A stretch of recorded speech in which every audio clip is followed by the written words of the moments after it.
As you guys know, we're in a series right now about marriage. The series is Two Shall Become One. And we've spent a few weeks talking about a few different things. The first week we talked about just the concept, the idea that culture teaches us to chase after one person. That culture teaches us that we need to find that one, and that one will become our satisfaction. That one will provide for us everything that we need. That one will be all that our soul hungers for. But the truth is that our culture has wrongly approached this, not recognizing that God and God alone is the one who will satisfy our every hunger. And last week, we talked about fighting to win. We talked about how to fight. I would encourage you guys to jump online. If you weren't able to catch these here in church, get online and watch it. We talked about fighting to win, and we talked about how we need to, through the book of what James says, we need to stop and listen carefully, guard your words faithfully, handle your anger righteously, and how we are in this together.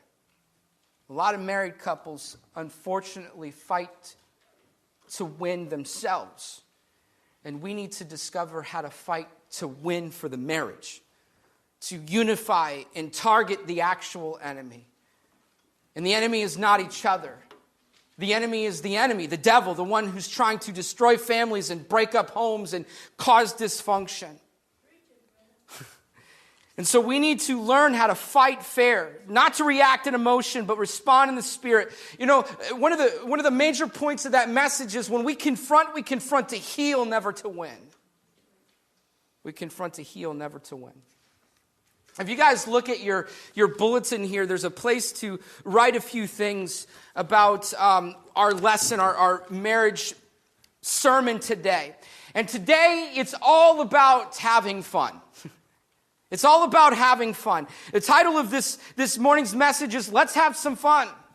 Let's enjoy each other's company. Let's learn to discover that happiness and joy and pleasure can be discovered in the beauty of what God has designed to be marriage. You know, a lot of couples enjoy the dating phase. A lot of couples enjoy the pursuit. They have fun with the process of chasing after the woman and the woman playing hard to get or whatever. And they go through this exciting experience and they enjoy each other's company. They flirt together. They're so enjoying each other. And then like what culture has lied to us is that marriage is a prison sentence or a shackle, or as soon as you get married, life is miserable. As soon as you get married, the fun stops. You know, you're signing over your life now. Everything's over from this point. But we can't live that way. I mean, you know, like, when my wife and I first started seeing each other and then we got engaged, I was notorious for being a flirt. I mean, I just all the time. And nothing's changed. I chased her all over the house all the time. But I remember this one moment we're at her grandparents' house and I'm chasing her through the house and I'm tickling her and we're having a good time. And I come around the corner and Grandpa's standing there like, would you guys just grow up? And I thought, okay. You know, I was kind of young and he was kind of scary. But as we've continued to be married, I've recognized the importance of continuing the process of flirting and how much it does for our home. What it does to be playful in your marriage. What it does to run up and just hug and cuddle and embrace. And, you know, some women, just for the record, men, some women don't like to be poked in the side, okay? They just don't. If I were to ever get a black eye, it would be because I poked my wife in the side. Thankfully, my face doesn't bruise, so...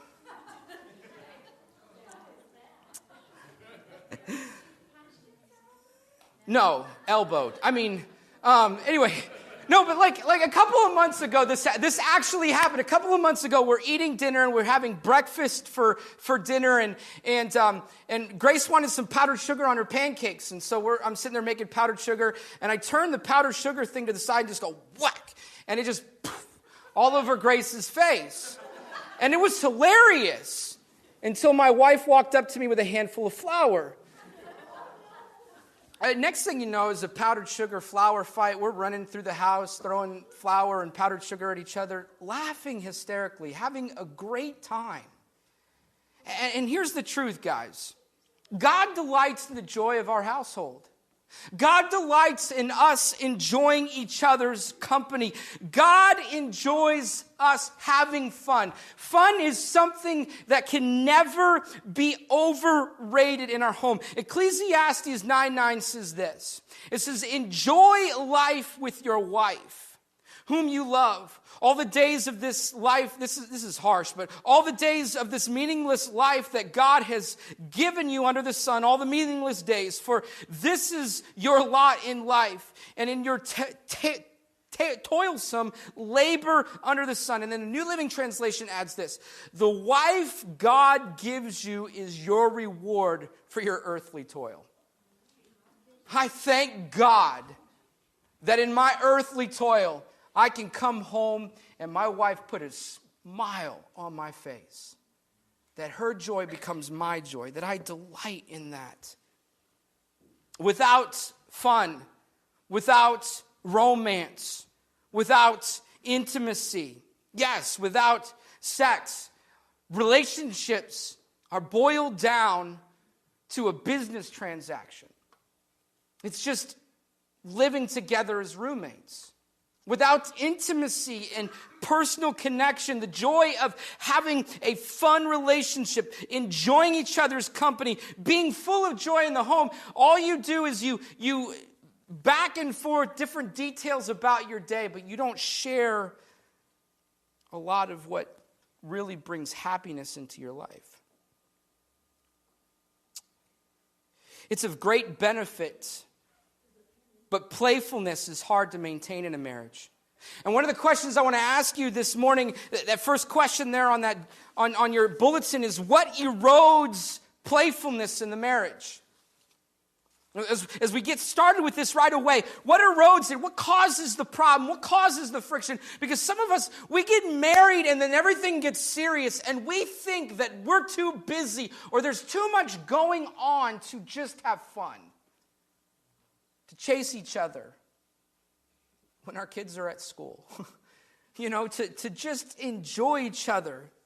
One of the things that I've noticed that can erode the playfulness in marriage is distrust. And the reason being is that playfulness requires a certain amount of vulnerability with the person you love. And if you open yourself up and expose yourself to a playful situation with your spouse, and they take advantage of you, or they hurt you, or they wound you, it's hard to trust them like that. I got news for you guys.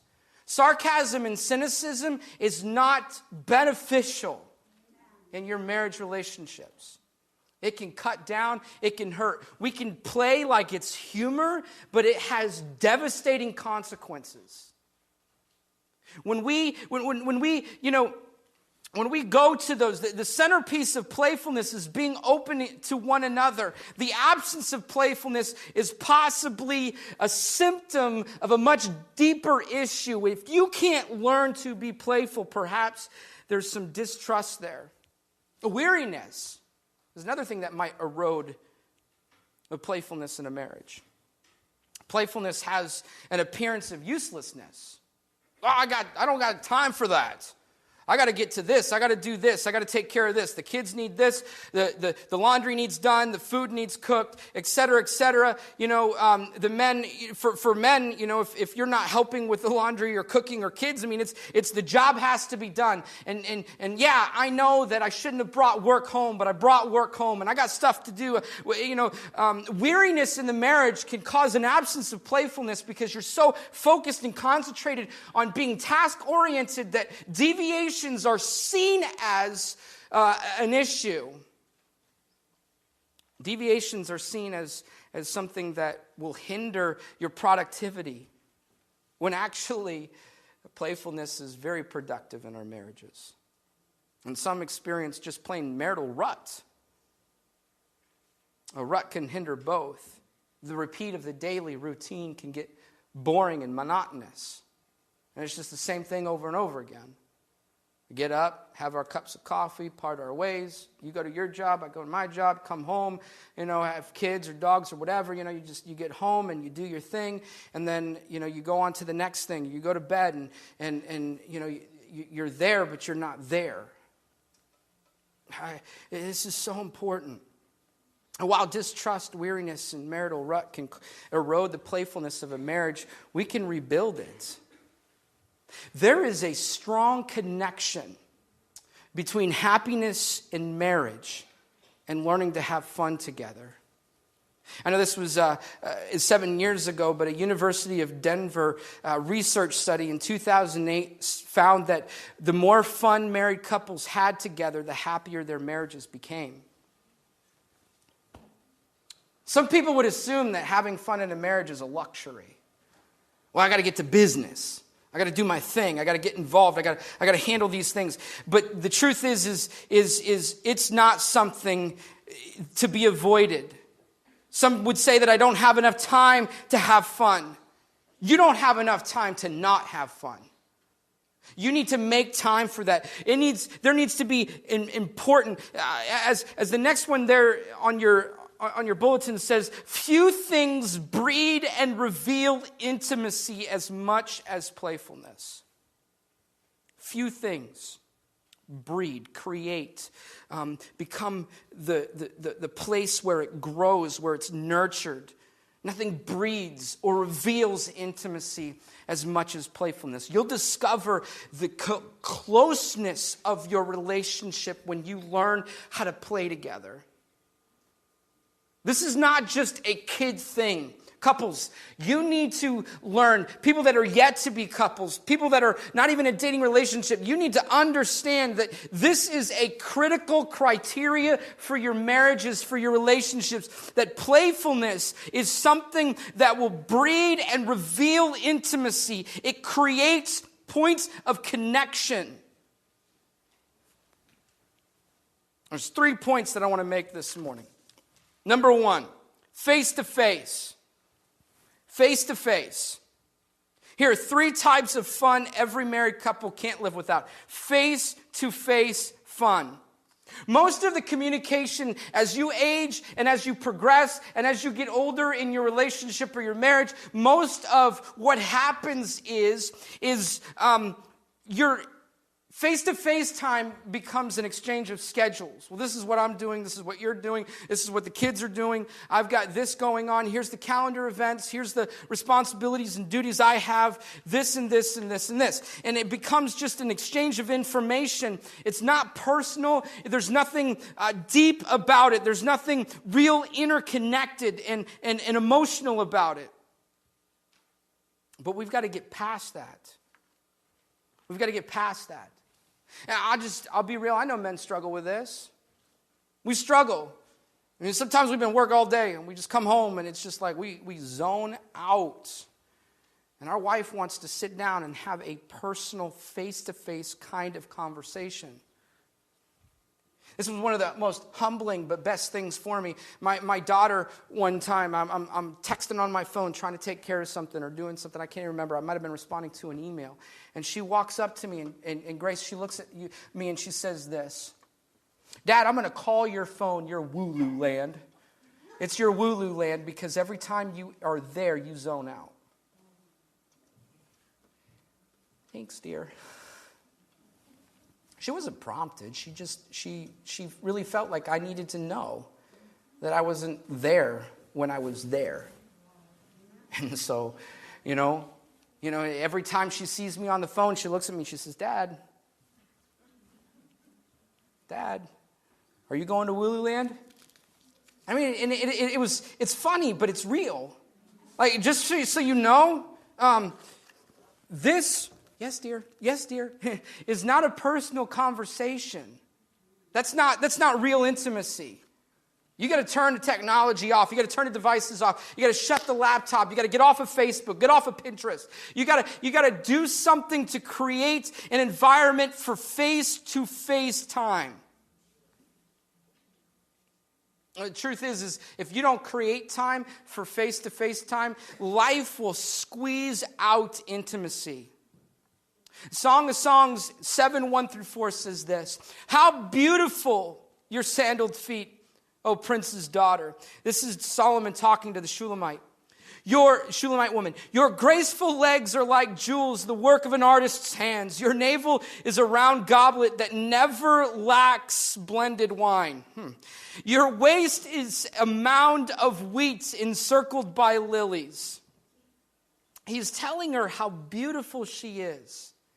He's creating a moment to love her, to speak of the extravagance of her beauty. He's telling her how special she is. Do you know this? Do you know that men are more likely to call their wives their best friends than wives are to call their husbands their best friends? Ladies, your husband needs you to be his best friend. He does. He does. He needs you to be that confidant. He needs you to be that person you can trust. That person he can be face to face with.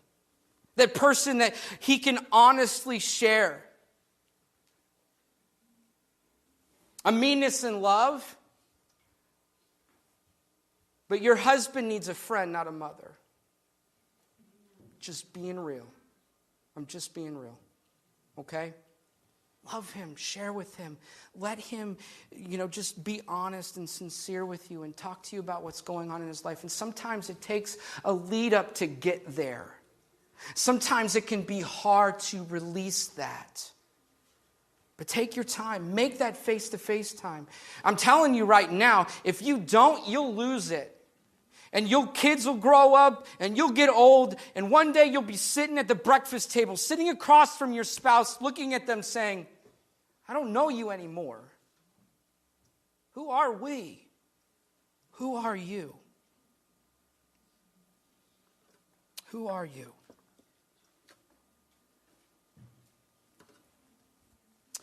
Number 2, side-to-side time. We need to create time for side-to-side time. Song of Songs 7:11 says, Come,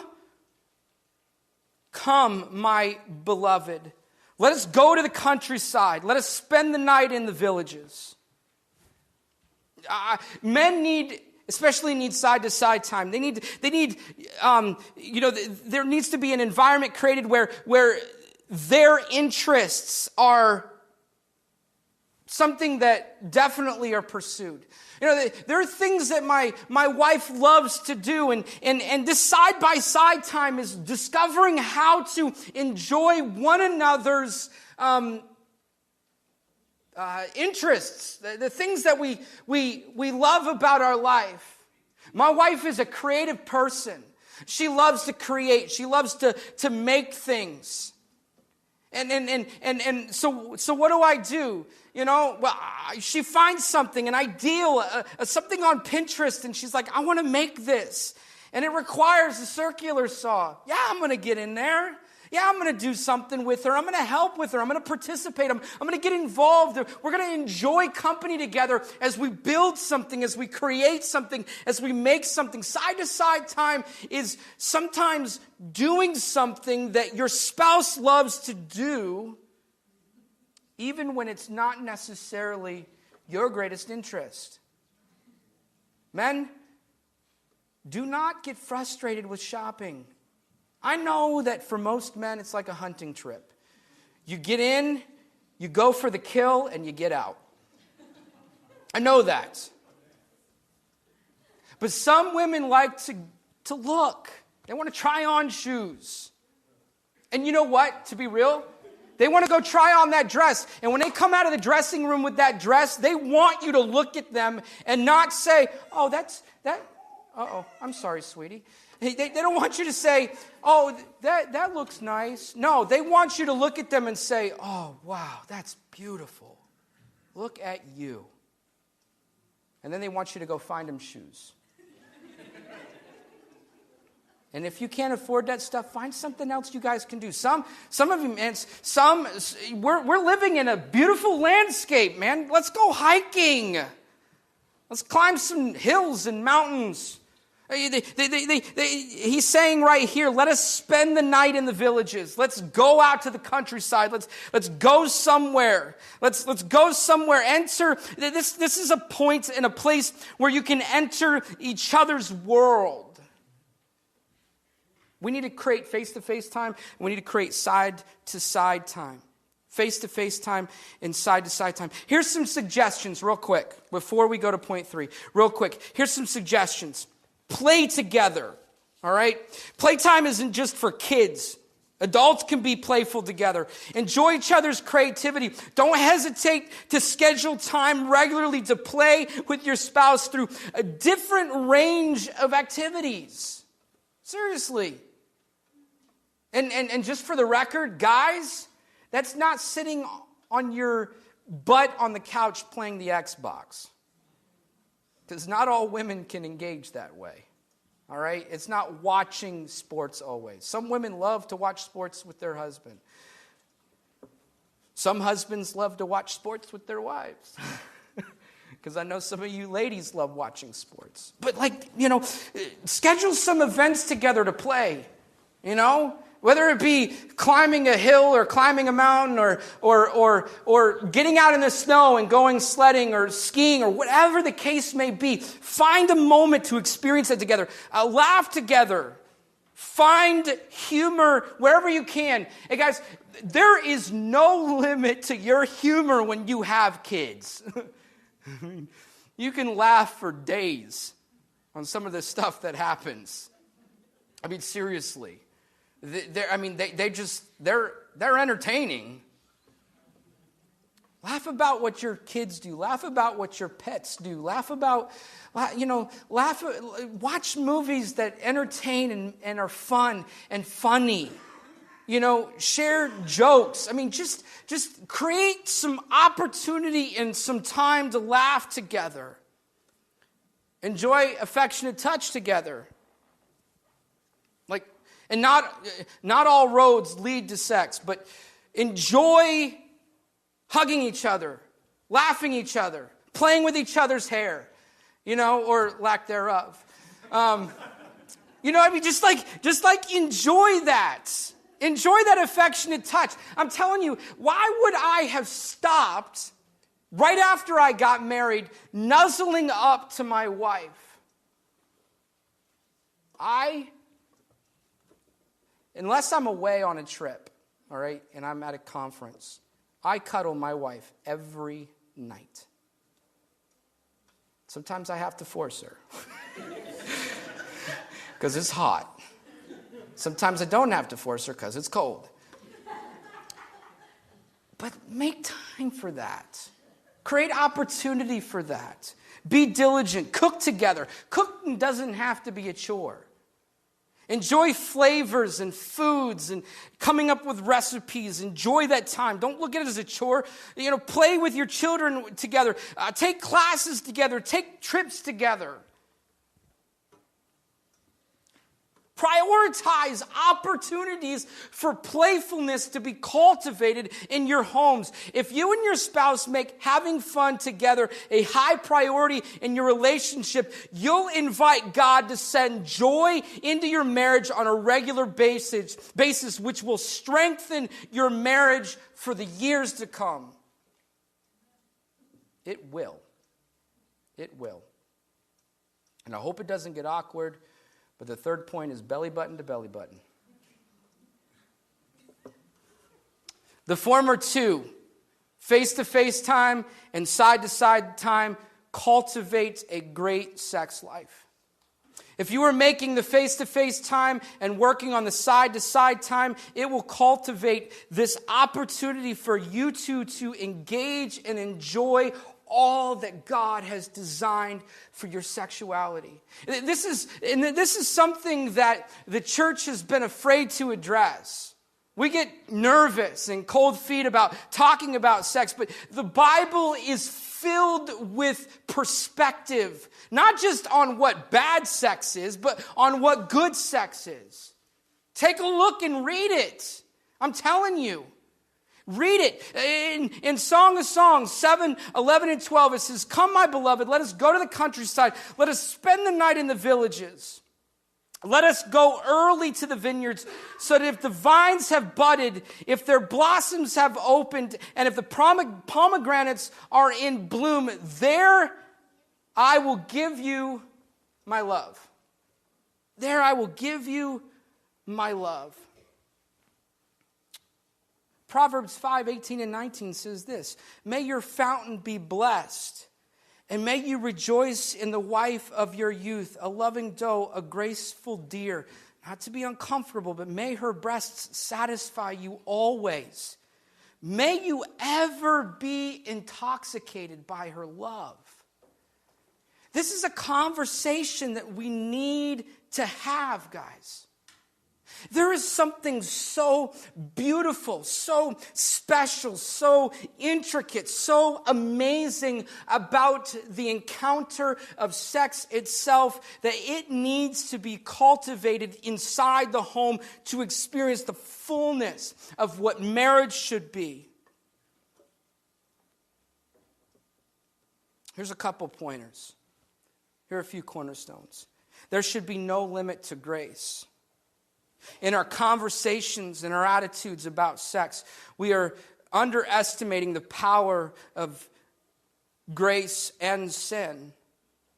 Rather than focus on shaming or blaming when confusion happens or being disoriented, we need to allow there to be no limit of grace. I'm going to talk about it, just being real with you. Next week we're going to talk about purity, but I'm telling you, what the movies portray and what porn betrays is not what a good sex life looks like.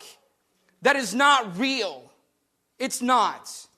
It's a manipulation and distortion of what God wants to be beautiful, what God has designed to be beautiful, and turned into something that you could never fully expect. It doesn't account for, yes, the awkwardness that sometimes happens. There needs to be no limit of grace when it comes to experiencing a sexual life with your husband or your wife. Yes, husband or wife. Talking about married folks here. And sometimes we make mistakes, or we sin willfully and have sex before we're married. There needs to be no limit to grace. No limit to grace. And here, like when you become married, it is foolish to believe that you're not carrying in with you past experiences.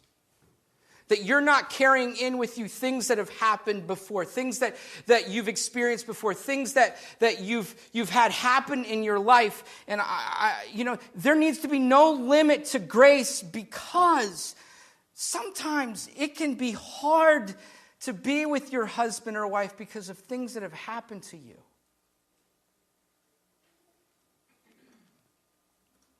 Sex is physical, but it's also emotional and spiritual. And sex feels good, really good sometimes, but great sex is not just the body getting what it needs. The best kind of sex is both sacred and sensual. I don't want this to be uncomfortable for you guys, but I just really feel like I need to share these truths that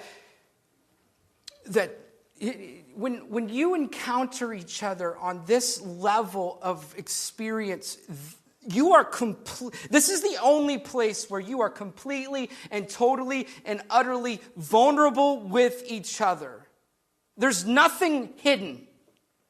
In the book of Genesis, when God created Adam and Eve, it says that they were together and they were naked and they felt no shame. It was the perfect example of what two people can be together, shameless in the beauty of having nothing to hide. And when you enter the bedroom and decide to have a sexual encounter with your spouse, there is nothing hidden.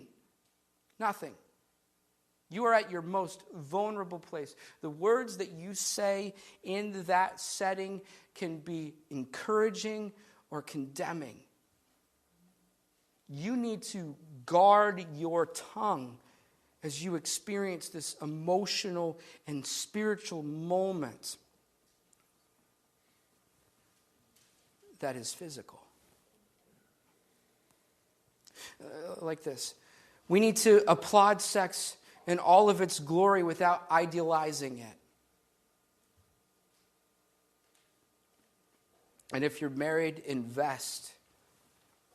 How are we supposed to get the next generation excited about waiting for marriage if the example shows that marriage kills your sex life?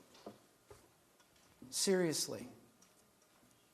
How are we supposed to engage young people and tell young people you want to wait for marriage? This is something that you want to celebrate with your husband or wife. And how are we supposed to enrich people's idea of what sex is and tell them to wait for that moment if all it is inside of marriage is boring and mundane? Married couples should be having a vibrant, rich, intimate experience.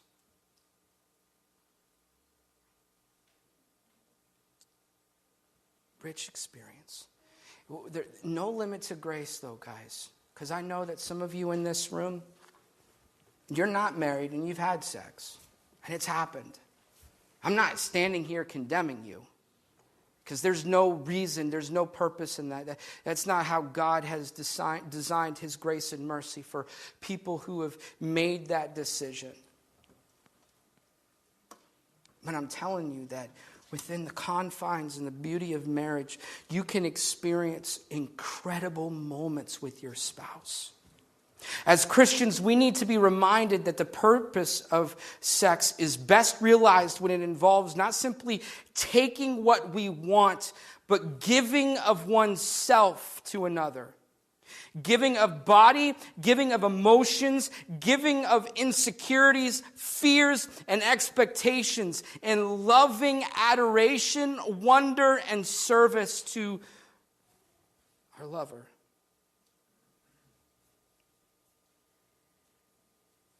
This is so important. This is so important. So important. If we are going to experience the fullness of marriage, we need to work on our face-to-face time, we need to work on our side-by-side time, and we need to work on our belly-button to belly-button time. We do. We absolutely must. Because it will in itself cultivate joy and beauty in the household.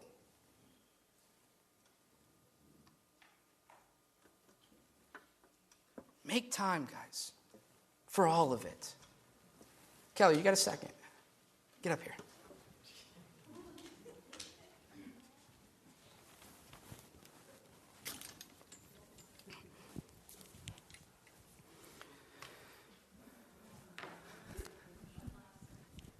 One question.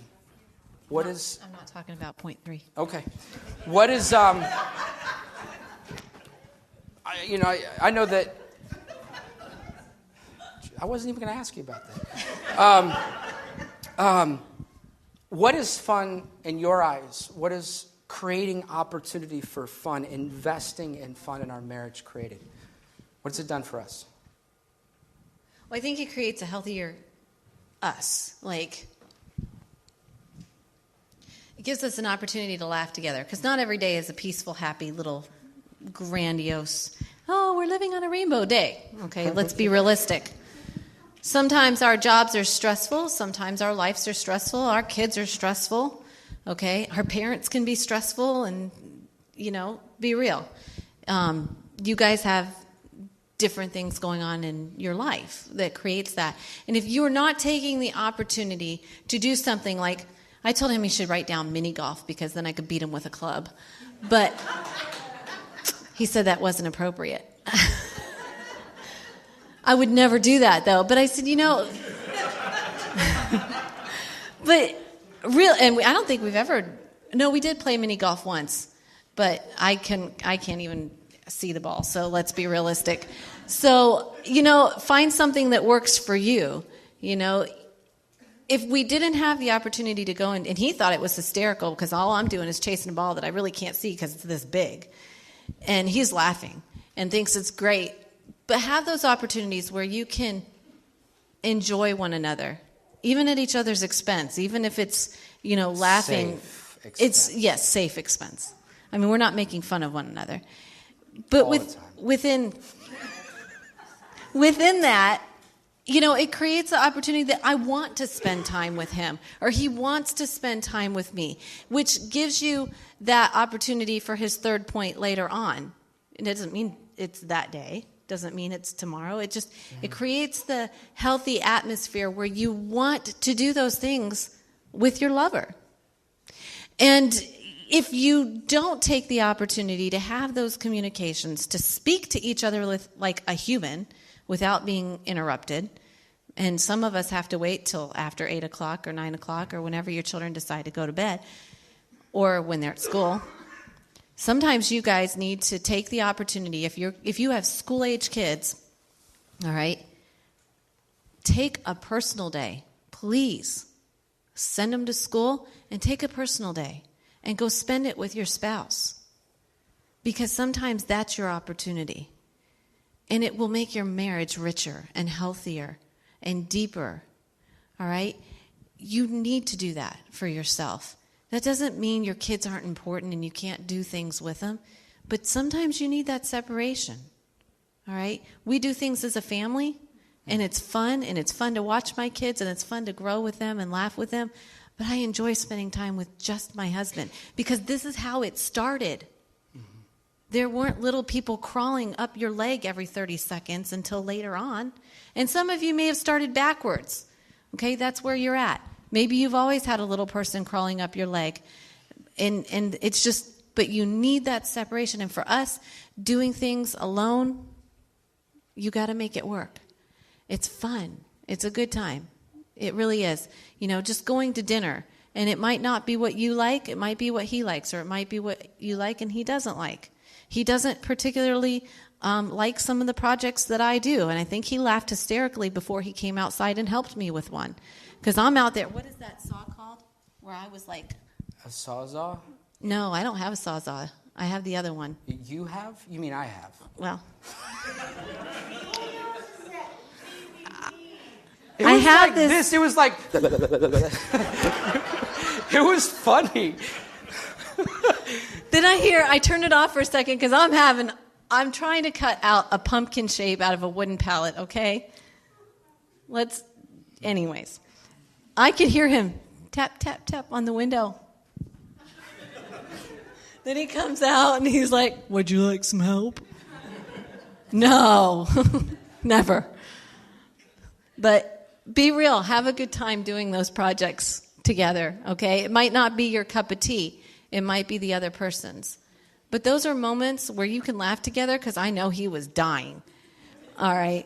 And I'm sure that would have won that $10,000 on America's Funniest Home Videos, because it was ridiculous. I could not control this tool to save my life. And those are the moments that, that captivate a marriage, and you build on those. You can laugh about that for a long time and enjoy one another. Did I answer your question? Yeah. Anything else? No, that's good. Oh, good.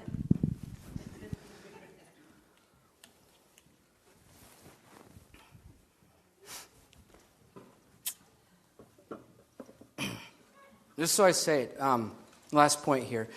To get what you once had, you have to do what you once did. To get what you once have, you have to do what you once did. Sometimes, the beginning stages, the beginning points of marriage is so much fun. It's so much joy. It's so much pursuit and love for one another. And then life catches up and you lose that. You got to fight for it. You've got to fight for it. You've got to cultivate. It's so important that you cultivate opportunity. It's all of these different things that create an experience of joy and happiness. A lot of people are miserably married, and it's because they feel stuck and they've forgotten the joy and the pleasure that marriage can be. They've forgotten it. So the last point there, this last thing that I want to ask you to do is write down some things you need to do with your spouse this week to better create an environment of fun. Create a place, create an opportunity. There are people in this church. They're moving stuff downstairs. There are people in this. Hey guys, there are babysitters amongst you right here. Don't hesitate to ask somebody to come watch your kids. Seriously. Don't be afraid of that. Ask somebody to come watch your kids for a little bit so you can just get away. Get away for just a little bit. To just walk away for a little bit so that you can cultivate, so you can create an environment of fun. Find something to do. Guys, don't be frustrated, and guys, learn to enjoy what your wife enjoys. Seriously. I know that sometimes sitting down at the craft table isn't always the most enjoyable experience for you, but I'm telling you, it will be enjoyable later. Have fun with her. Seriously. Seriously, have fun with her. And you might find that you actually enjoy it, because it's not about doing something, it's about being with her. I know that fishing isn't always fun, ladies, but go fishing with your husband. I don't know, some of you like to fish. Go do something like that. Whatever they like to do.